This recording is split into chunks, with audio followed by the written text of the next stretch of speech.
Good afternoon, everyone, and welcome to our final webinar for 2021, at least here at Enfos. I want to thank everyone for spending their time with us today. So over the course of the 12 plus years that I've been with Enfos, when we meet with remediation leaders, the annual deep dive is probably one of the most reoccurring pain points that we talk about. For many organizations, this is a fire drill exercise to try to pull together all of the information needed to make these annual strategy decisions.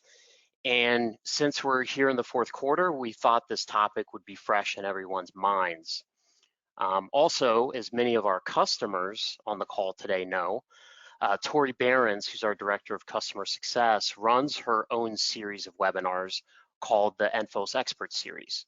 These are designed for existing clients and users and tend to focus more on training in different areas of Enfos. So what we thought we'd do today is bring Tori and Roger together to explore this topic and also bring in some examples of how we see some of our customers handle this year-end process. For those of you that don't know me, my name is Michael Douglas, and I'll be today's host. Next slide. Couple logistical items before we get going. First, today's webinar is being recorded, and it, along with the slides that you'll see today, will be sent to everyone within the next couple of days. All callers are default muted, so we encourage you to please ask any questions in the questions panel in the GoToWebinar control panel that should be on the right-hand side of your screen. And then time permitting, we'll answer as many of those questions as possible live at the end. And then we'll follow up through email with any that we don't get to. Next slide. Many of you today, I see, are already customers or users of Enfos, but some are not. So I'll give a very brief introduction. And if you're interested in continuing the conversation, both mine and Evan Alger's contact information will be on the very last slide. Enfos is a software company, and we help organizations manage all of their project, financial, and environmental data around their environmental liability projects in one place. Next slide. We're a cloud-based software as a service, meaning all you need to access Enfos is an internet connection and a web browser. As I mentioned, Enfos is designed as an expert system specifically for managing complex services, including environmental liabilities. We provide our customers with data and context by allowing them to combine project management, environmental, and financial data all in one place. Your strategic partners and suppliers have permission-based access, allowing them to collaborate on projects regarding scope, schedule, and budget to ensure one version of the truth. We help our customers manage the entire reserve process through its lifecycle by connecting the reserve and budgeting processes with spend management inside of a project management framework. And we can integrate on the back end with systems such as SAP, Oracle Financials, and Ariba to streamline those business processes. Having that capability allows our customers to manage their entire portfolio the same exact way at any scale, while also reducing level of effort, automating business workflow, and minimizing risks. So with that, I'd like to introduce our two speakers today. Toby Behrens, as many of you know, is our Director of Customer Success. She's been with Enfos for over 14 years. During that time, she's either been involved with or overseen the implementation of all of our current customers. Tori has a bachelor's from Purdue, and she likes to volunteer in her spare time with the Chicago Botanic Gardens. Yeah, hi everyone. Hey. And then our second speaker today is Roger Well. Roger is a co-founder of Enfos, currently serves as our president and chief operating officer, has over 32 years of experience in the field, having started his career as an environmental consultant. Roger has a bachelor's and master's in geology, in addition to an MBA. And with that, I'd like to turn it over to Roger to get us going on this important topic. Great, thanks, Mike. And give me 1 second here.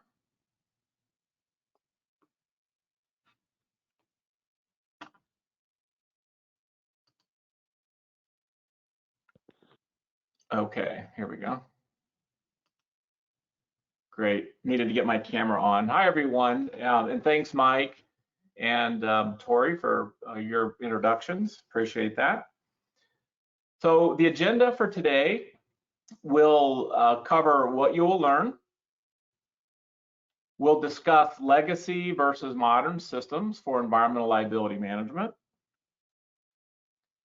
And Tori's going to lead some brief demonstrations of the Enfos application, covering some of the items that we talk about during the presentation. And we'll have the key takeaways and Q&A at the end.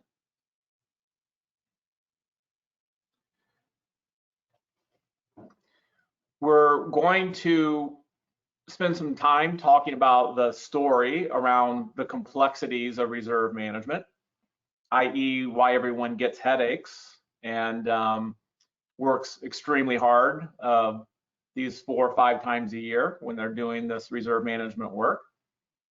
The problems with legacy systems that modern systems will eliminate, and also how modernization creates business value. Before we get into that, I just wanted to share this picture. Came across my desk not too many days ago. The webinar title didn't happen by accident, as you can see from this coffee mug. This mug is actually in the possession of Mike Douglas, and we recently found out that he's had this mug for a few years now. So if anyone's interested in the mug, I understand that he's taking orders today for this. So it's a cruel world. And we actually have our first poll question here. You should see that on your screen right now, just to collect a quick data point. So the poll question is, I have to go to many different systems, spreadsheets, or databases to prepare for our annual reserve deep dive. True or false? Give that a couple minutes. Okay. Not a couple minutes, 30 seconds. And close the poll. So 74% of people on the webinar today said true. All right, we've got another poll question later on. We appreciate you participating in that. So I want to start at really the top level of what reserve and or provision management, depending on your company, what you call those terms.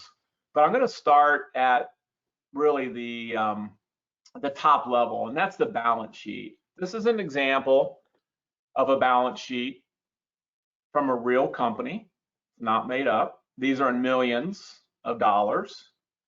And this is pretty common on what you would see on the balance sheet around the environmental liabilities. And those first 2 columns, the asset retirement obligations and the environmental remediation provision, are listed there. And it starts out at a point in time.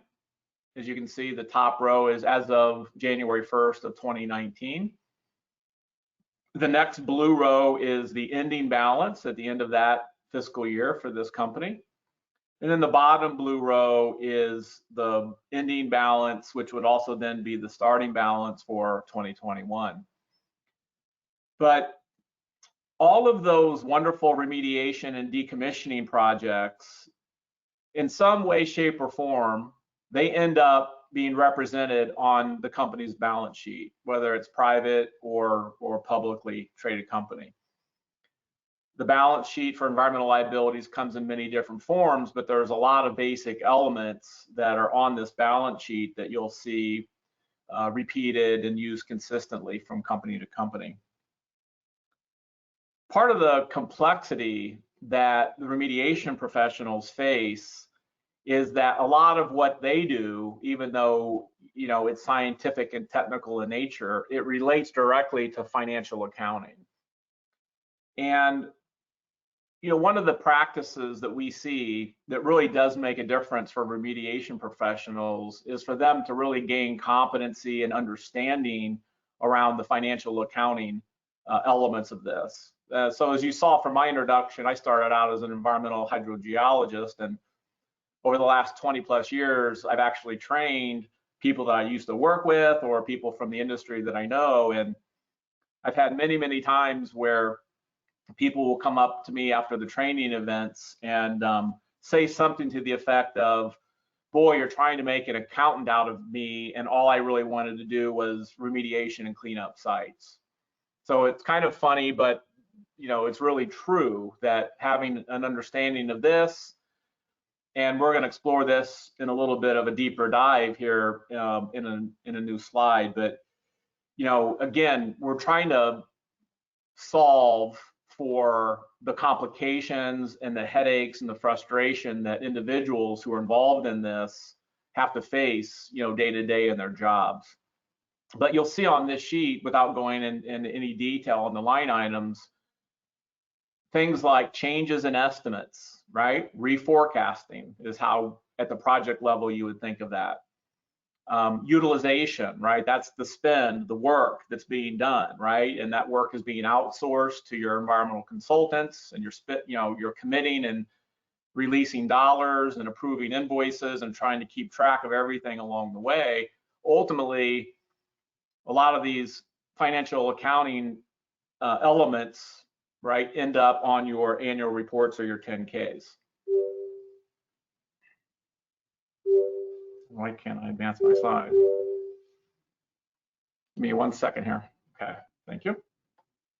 So this is a schematic that shows the backwards mapping starting in the upper left-hand side. That's the annual report that we were looking at, right? The 10K and the 10Q using US terms.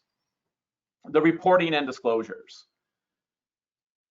The map that I'm showing here isn't designed to show a workflow, but it represents a typical journey from a specific area of concern on the bottom right, all the way through the various teams and functions to finally end up on that balance sheet.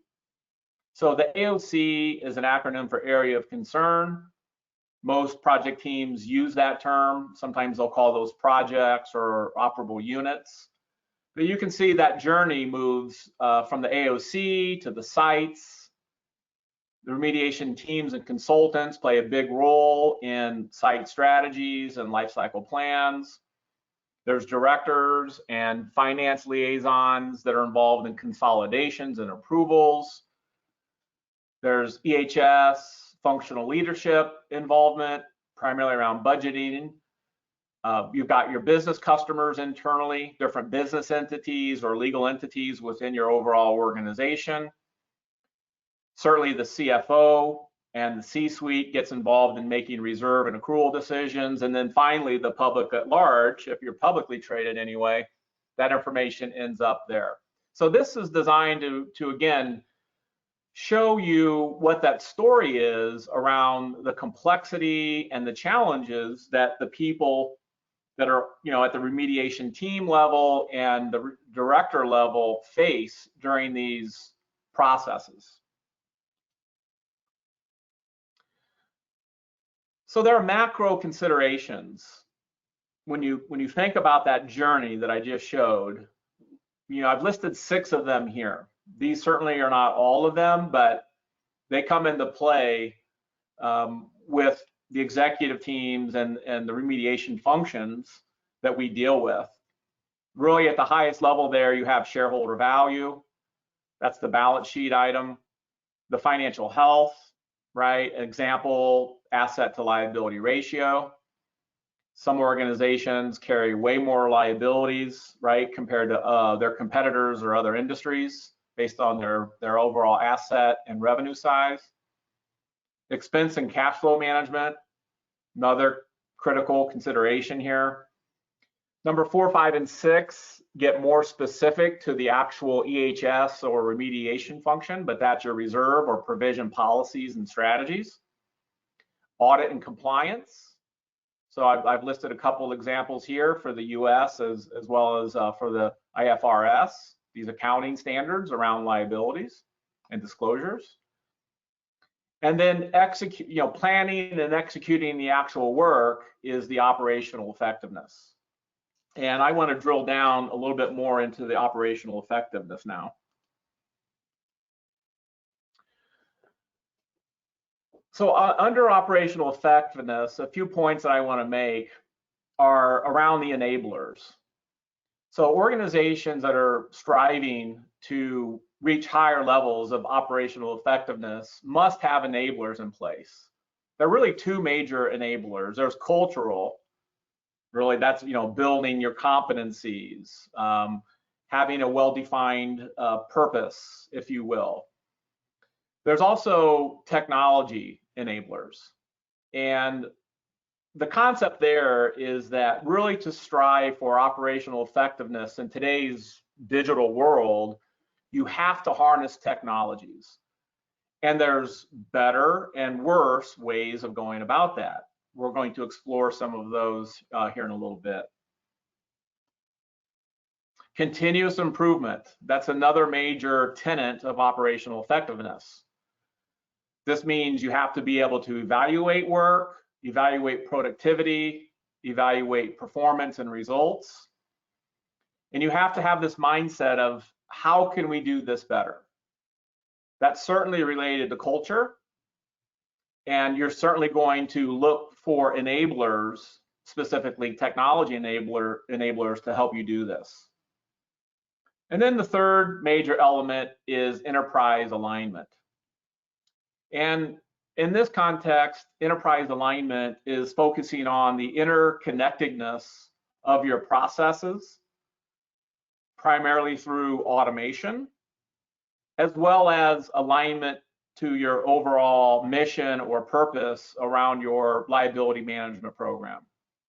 So these are the three major areas to think about as a leader as well as a team member when it comes to operational effectiveness. And in summary here, these are the major best management practices and mindsets that strong leaders in this space really think about on a daily basis. Focus is on process, seeking perfection, thinking systematically, and attempting to reach a sustainable level. We'll talk more about sustainability when it comes to this in a few more slides. So now I want to talk about where the work actually happens on a remediation site. The area of concern typically is a unit or an area of remediation that belongs to a site. So the area of concern is a child of the site or the location. Most sites, especially large or mega sites, have multiple areas of concern all going on at the same time. So dissecting this, we do that in two overall frameworks. On the right in green is more or less the overall management framework. So almost every remediation area of concern has some form of a master project plan associated with it. It could be one or more types of documents, such as a conceptual site model, risk management plan, and the overall site remedial strategy. Those plans just don't materialize by themselves. It takes a lot of hard work, takes innovation, takes trial and error sometimes. And that plan, in essence, gets executed, evaluated, and then replanned over and over and over again. Again, this is one of those challenges that creates problems and headaches with the teams responsible for remediation type work. Conditions, even though many of them are somewhat static, like the location, other factors are not. like regulations, right? Like remedial approach or remedial technology in place. So this is the management framework and the master plan. What drives that plan would be your data-driven decisions and your project management methodologies. Okay, and then if you go to the left-hand side, we talk about the information framework. This information framework is exactly as it's labeled. It informs the management framework, right? And provides not only data, but processed information that human beings start to use to make decisions.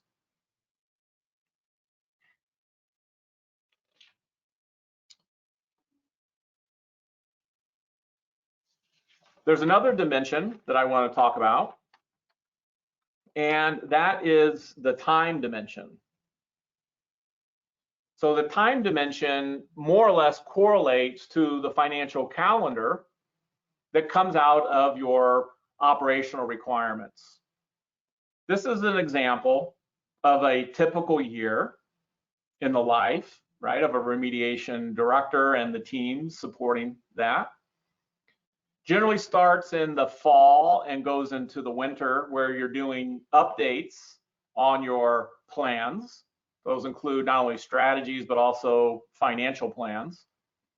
Ultimately, it will result, at least for your existing liabilities, in accruals or adjustments to the forecasts associated with taking those areas of concern to their end of life. There's usually also in Q4 some kind of an annual operating plan or an annual budgeting process as well. So we have our life cycle plan, because we know these are long-lived projects. But many organizations have an annual operating plan or annual budget process as well to set a spend plan for the next fiscal year. During the year, you have work that is being procured and released to your supply chain, environmental consultants, laboratories, contractors, as examples. That work gets completed, and you have your spending authorizations. You might also have non-supplier spend, right? Such as, cash calls, payments to regulatory agencies, settlements, judgments, and so on. And usually in each quarter, there's some kind of a plan update event, also known as reforecasting. And this goes on, right, throughout the year until it starts all over again in Q3, Q4 for that annual plan update and accrual process. So you can see all the various elements or the moving parts when it comes to these main events: budgeting, latest estimates, your spend, your accrual or your adjustments, your balances, and then doing variance analysis. Again, what we're doing is showing the elements that create that overall story of why these processes can become burdensome to the teams if they're not being done in the most effective way possible.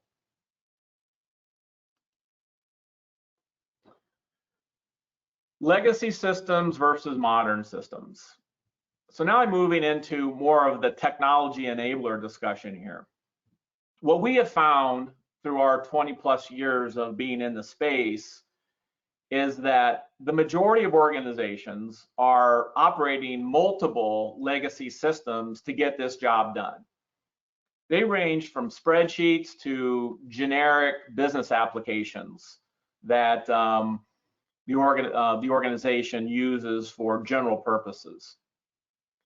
In fact, it's about 8 different legacy systems and then hundreds, if not thousands, of spreadsheets that typically go into those processes that I have just been describing. So they're spreadsheet reliant. There's many applications. Most of the time, there are data silos all over the place, internal as well as with the consultants and contractors that you've outsourced the work to. The data governance either doesn't exist or it's very weak. This is not automated, and it's certainly not sustainable. So there definitely are degrees and severity levels of complications and problems, but by far, those organizations that are still running legacy systems express the most concern around these major planning events that are associated with the reserve management process. A modern system is designed to alleviate or eliminate those types of pain points. One primary software application to do the job of many. Elimination of individual and independent spreadsheets that somehow have to get consolidated and rolled up and then version controlled on year after year, quarter after quarter. So the data and the processes get linked in a modern system. It's more efficient. Data standards and data governance can be established and then also enforced. Workflow is automated, and a modern system is highly sustainable, not just from a technology standpoint, but even from your staff and your team and your supply chain.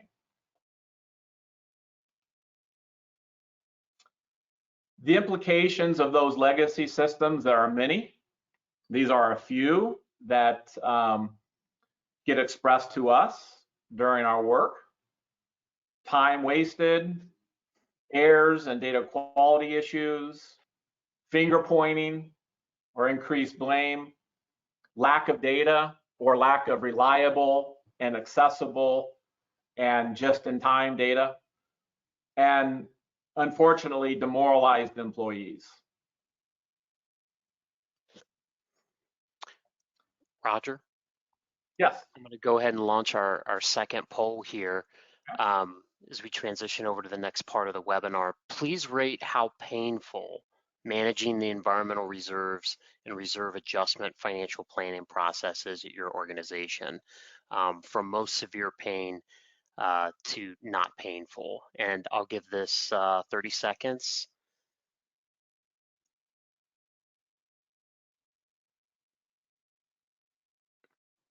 Responses look pretty evenly split. 38% said painful, severe pain 24%, not painful 24%. So interesting. I'm guessing the not painful would be all of our customers. All right. We hope, right, Mike? Go ahead, Roger. All right, great.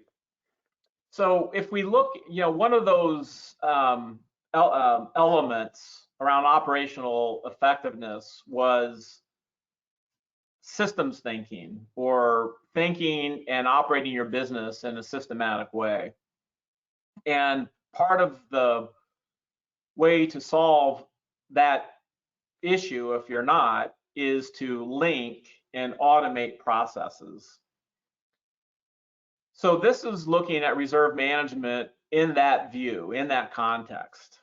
So it generally starts out with that forecasting and budgeting that can go on, right, continuously throughout the year. Some organizations still have very well-defined planning events, almost like I showed on that time dimension table.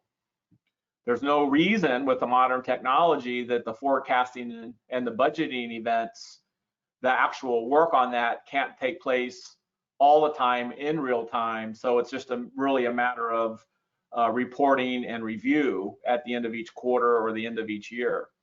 But forecasting and budgeting, that moves into the point where we're going to execute scopes of work to our supply chain, and that starts with proposals. Proposals get converted to purchases or work commitments. Once purchases or work commitments are made, now the work is starting, and we're now starting to receive invoices and or cost recovery. So this type of a model is very important to a modern approach when it comes to reserve management. All of those major processes are linked into one master process. This alleviates many, many pain points that we see in the process. One of the pain points that we hear about all the time is that my actual costs, my expenditures and my settlements are not aligned directly in any one system that walks all the way back to the original forecast and budget, right? Which ultimately, if you're doing reserve management, means is it increasing or decreasing the balance? So this is a linked master process of a very critical element to a modern reserve management system.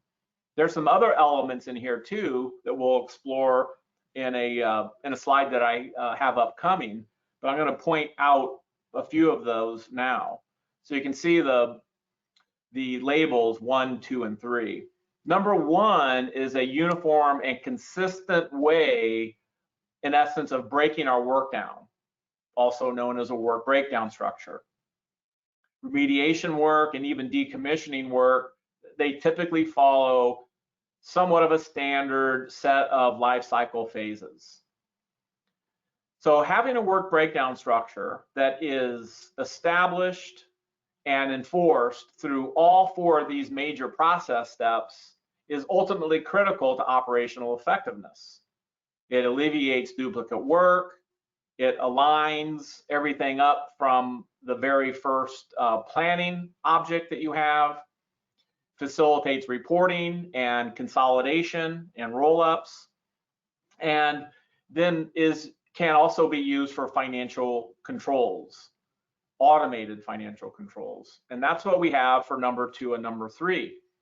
So automated financial controls, it's really designed to let the computer help make data-driven decisions and to stop us as individuals from making a decision that doesn't match up with what has been previously agreed upon. If it doesn't match up and we get alerted of that, that gives us an opportunity to make a choice, right? We can correct that with an adjustment. We can do a change order if needed. We can correct our contractor or supply chain in the work that they're doing, but it gives us a chance to make decisions and intervene in an event that potentially would end up as a bad business event, such as being over budget, over committed, or being unaware, right? Increases the transparency. So number 2 is a control that the majority of Enfos customers use. It's optional and configurable.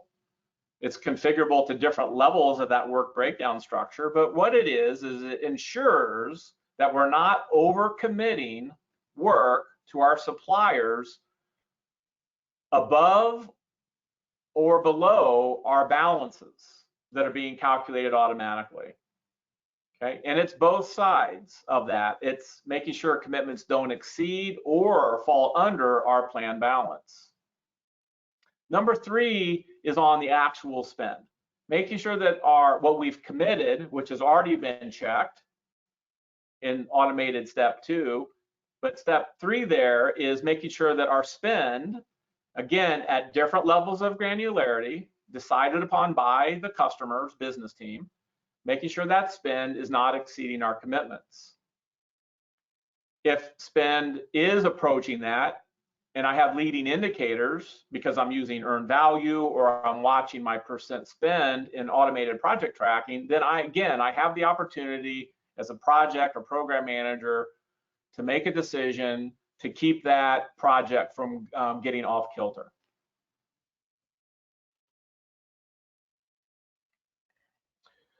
So this is the summary of Roger's top 10 essential logic and automation elements in reserve management. And I want to go through these, and then Tori's going to show you a few examples with a demonstration of the Enfos application. I've talked about some of these, so I'm going to be reinforcing a few of these. But number 1, linked workflow from your plans through your spend, including interfaces with your ERP system. That's a modern system. I've got a master process that links planning with purchasing, with spending, and I've got an interface with the ERP system. Number 2, work breakdown structure uniformity from your life cycle plans through your spend. This lines everything up from the life cycle plan to the annual budget to the proposals that are coming in from our suppliers to their invoices on the back end. Planning horizon granularity for both current and long-term liabilities. That's usually done, current liabilities are usually on a 12-month rolling forward basis. Long-term would be those future years, but having the options to manage that granularity through this process. Number 4, plan change reason enforcement and strong change management gates. We know that remediation projects are complex. We know that the scientists and the engineers and the project management teams cannot look beneath our feet to know exactly where that plume is, where the contamination is, and what's going to happen through time. So strong change management gates are very, very important in this work. Understanding why our plans are changing is also very important. Again, we can use those insights to prioritize strategies, to reinforce existing practices, and to build additional competencies. Multiple scenario planning. I can do a range of estimates on any given area of concerns remedial action plan, as an example. I still might have to disclose and report my probable and estimable, but this gives me the ability to look at ranges based on a low or a high or a P20 or P80, or even different technical approaches for the same area of concern. Number 6, reforecasting automation. This again is where the computer comes into play around a technology enabler for operational effectiveness. Cloning, copying plan balances, period end roll forwards, right? As we finish a quarter or we finish a year, I have overspend or underspend. I need to true that up. And the computer is designed to help us humans do that more effectively.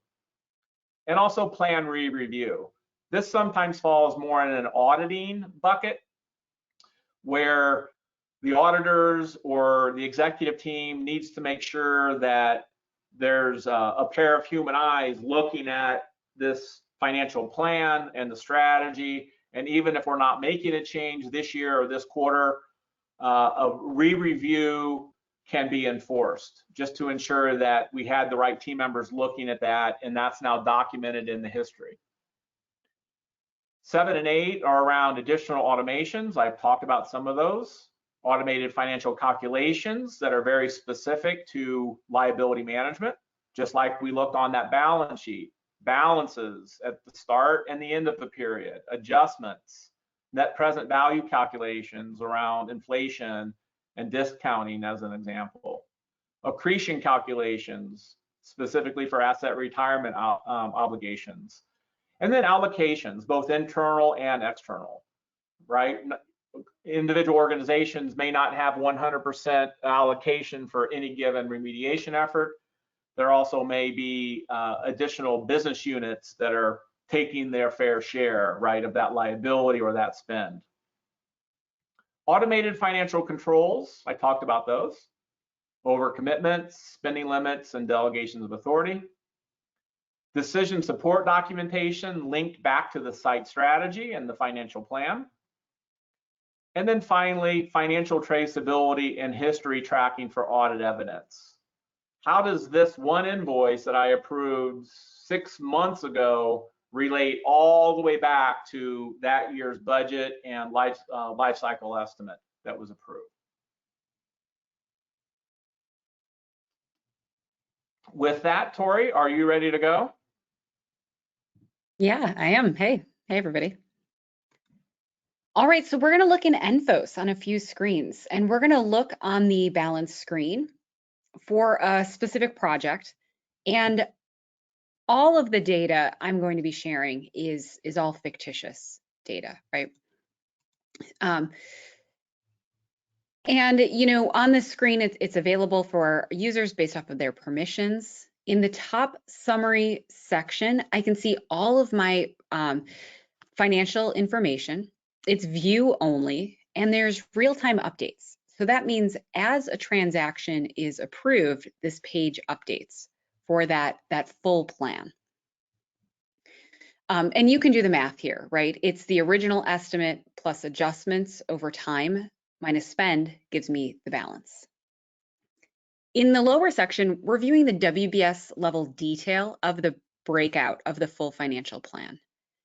This shows us the same information as above, but with more detail in the phase and activity WBS.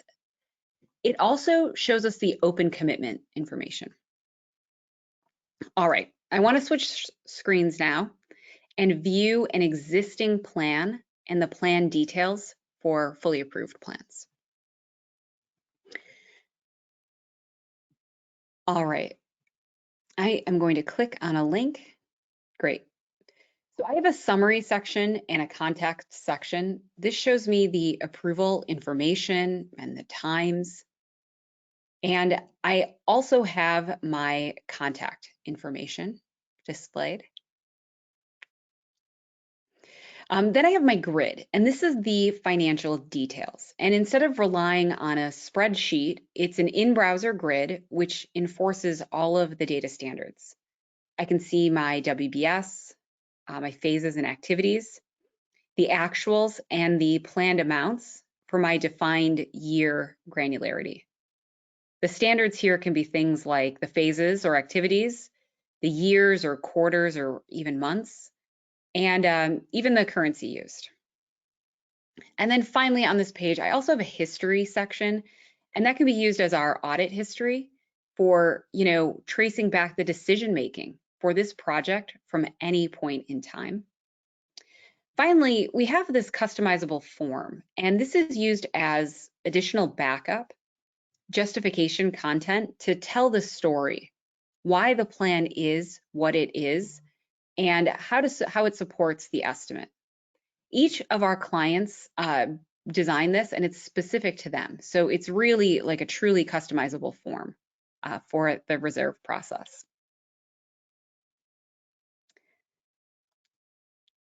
All right, so let's go into our next screens. And we're going to be making changes to our planning information. So I'm back on our planning page. And I'm going to stick with the same expense category and the same scenario type. And when I click add, I need to enter in the required effective date information. But then I enter in my plan change reason. And this list is really important for tracking changes over time. It's an indicator as what's causing the change or a clarifier of the type of estimate or milestone event to change this plan. This list is client defined. It's a valid value list, and it's saved with this plan for all time. And I can go back at any point and re-review the reason selected. All right, I'm going to look at the next page, and this is going to be my grid again. Now the difference here compared to our other pages is that we are now in an editing grid, and my table is blank without any amounts in it. I only have my WBS. So I'm going to use my tool to copy the plan balance. That copies my previous estimate into this grid. And now I can build upon that, right? I can review the data that's already there. I can edit any of those cells and make updates to those estimate amounts. I can click to add additional levels of detail, right? Additional WBS level of detail within the grid. And when I do that, I can also do things like, delete existing rows or reorganize rows, add additional, any of that management of my work breakdown structure can be done.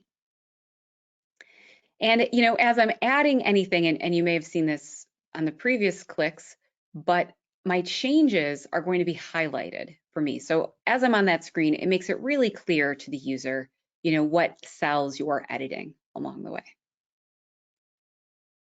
All right. I'm going to go back to the planning page. I'm just going to save this page and keep it in the editing status. But I can now view my full table, right? These are all my plan changes over time. I have my ID that I can click on for the plan we were just editing together. And I could, you know, review that data or click to edit it and continue to make changes until I'm ready to submit that on to, you know, my next reviewer and my process. And, you know, of course, just as I looked at that ID, I can click on any of the older plans all together and click on those IDs to view the details just the same way as I did for my editing plan. Here you'll notice, though, there is no edit options, but it's all the same details with all the same standardization over the life cycle of changes. Okay, now let's move into the history views. And I'm going to change my page and go over to the lifecycle section. All right, on my lifecycle page, I can see my grid again, right? Non-editable grid. But I can click here to get more information. And Enfos is showing me my fully approved plan. But in the history, I can choose to see all of the history. And that changes my black text into blue clickable links. And, you know, I can click on any of the cells within the grid to get the history. Let me click on one. All right, great. And I can see the changes over time for this specific cell. So this is a really granular, really detailed audit trail for this specific cell of information. I see the effective date and time, the plan ID number, and then, you know, what that amount was for that plan. Let's look at one more. So detailed history, very granular, and available for you to really track the changes over time. All right. Finally, let's look at some roll-ups. So I'm still on the lifecycle grid page. I've turned my history off. I'm no longer viewing that history, but I want to see the roll-up information. We're looking at a single project, but this site has many projects below it, right? You can see all of my different projects below this site. And what I want to do is look at a roll-up of all of the projects, right? Really get a full picture of this site and all of the projects below. So I can click on my site level in my hierarchy. I'm staying on the same page. And now I see that data, but it's rolled up and it includes all of my projects. Now you'll notice I have check boxes on some of the columns, and you can turn those on and off to add additional roll-ups or, you know, more detail depending on what you want to look at. But it's the same information just rolled up, and gives you a really quick summary. You can do this at any level in the hierarchy that you have. I'm going to roll up all the way to the parent node. So again, I'm viewing that same screen. I'm going to toggle back to only view remediation for my expense type. Here we go. Here's that same screen. Instead of at the project level or the site level, this is my whole portfolio. And I can view a full summary of what my reserves are. And, you know, this time I'm going to click to turn off my activity level, WBS. So now I have a full roll up at the phase level of my entire portfolio. So really quick, only a couple clicks, and this is live, right? As other transactions are approved or plan changes are approved over time, the changes here are going to update. Really quick Enfos training. and some good tips on how to view this information, how to do this information within Enfos and on our screens to make it more usable for you and your team. A lot of this functionality you already have permissions to do, but you may just not have clicked the buttons or the drop-down menus to see that level of detail. Great, thanks, Tori. Yeah. So in summary, we have a few key takeaways that we always like to leave the participants with.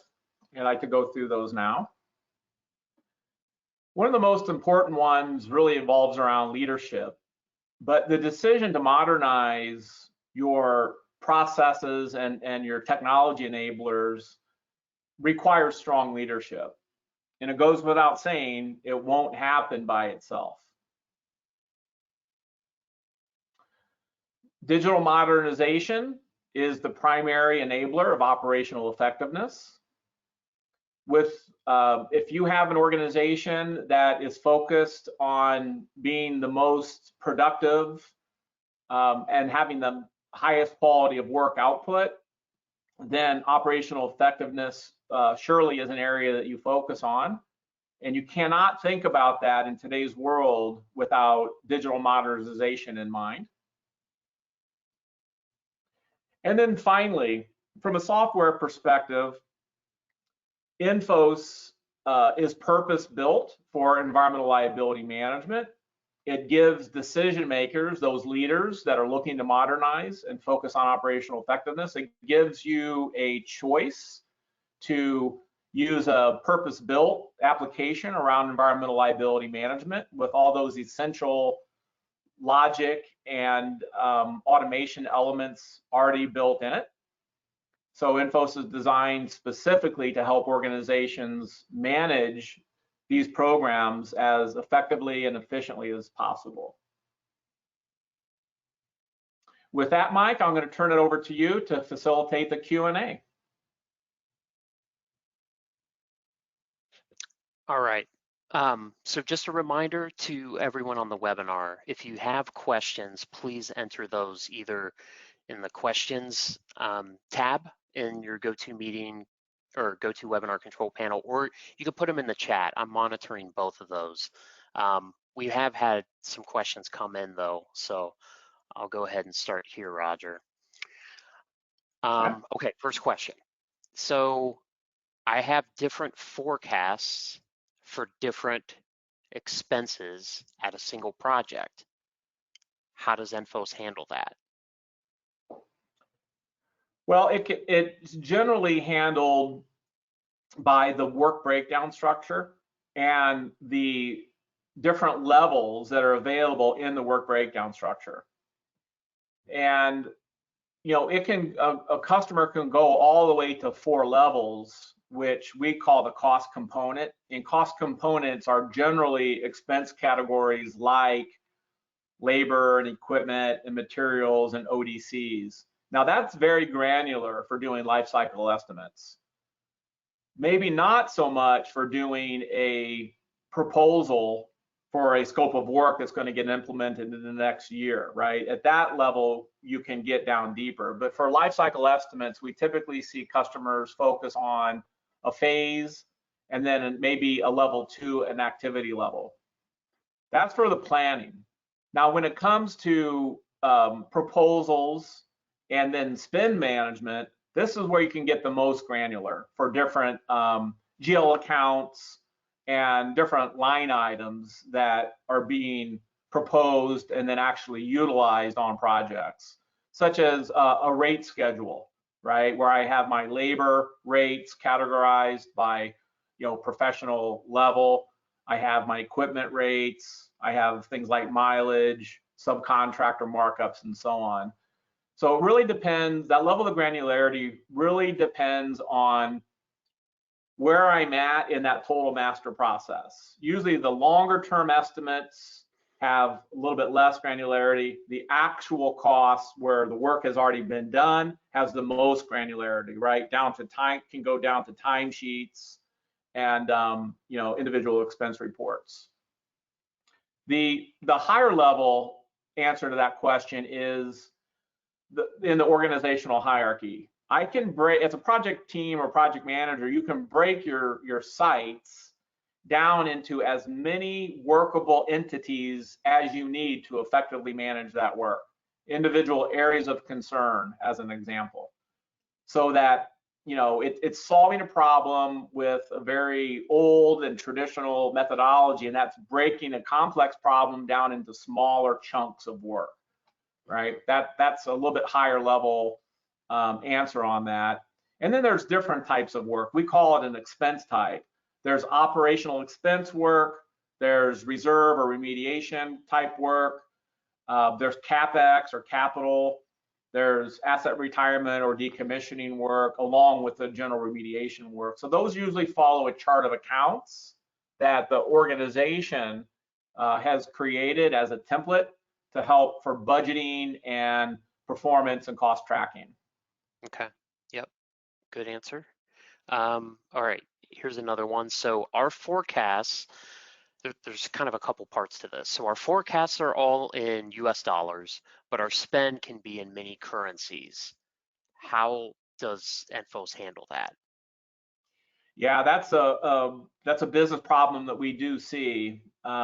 Most systems, including Enfos, have at least 2 different currency types. We actually have 3 though. There's a base currency, which is the overall global currency that the organization wants to use. The base currency is the top level. The next level is the local currency. The local currency is generally the currency used where that project site is based, right? It might be the euro, the Great Britain pound, the US dollar, the Canadian dollar, and so on. That's a local currency. We have a third level currency called a transaction currency. And the transaction currency is for those one-offs. We've seen examples where the local currency is the euro, but there's a vendor in the UK who's getting purchase orders and submitting invoices in the Great Britain pound. That would be the transaction currency. We've seen that with the US and Canada as well. So a lot of times that transaction currency is based on the vendor location, whereas the local currency is based on where the site location is. Okay, Mike? Excellent. Yep. Can Enfos track cost recoveries, which sometimes occur after spending? Examples being UST trust funds, insurance claims, other responsible parties. Yeah, and that can be done in multiple processes that I showed, where we linked planning and budgeting all the way down to spend. So there's Enfos has capability to allow cost recovery to be planned for, just like your spend is planned for in your lifecycle spending plans. You can also do your lifecycle plans for cost recovery, and Enfos allows you to net those out. And that falls back to a reserve or provision policy on how you go about reserving for the gross or the net. So there's the planning element. And then in the procurement element, there's capability around direct pay, where there's a certain proration percent that maybe the regulatory agency is going to compensate the suppliers for, but the owner of that liability is paying another percent. That gets set up and managed during the proposal process, where the proration amounts are set up. On the back end then would be claims and recovery cost management. And a claim is where our Enfos allows you to track a claim for a cost recovery to a third-party entity. It could be an underground storage tank trust fund. It could be an environmental trust fund, an insurance provider, so on. And then you can track and manage that claim all the way through the decision process as well as the payment process. And again, those are ultimately linked into that overall master reserve management process that I showed on one of the slides. Okay. Okay, Mike, we got what, time for me, one more, or Yeah, you want to I close got out? one more here teed up. And it's kind of two parts to the question, but the overall question is, how do reserve forecasts get in the system?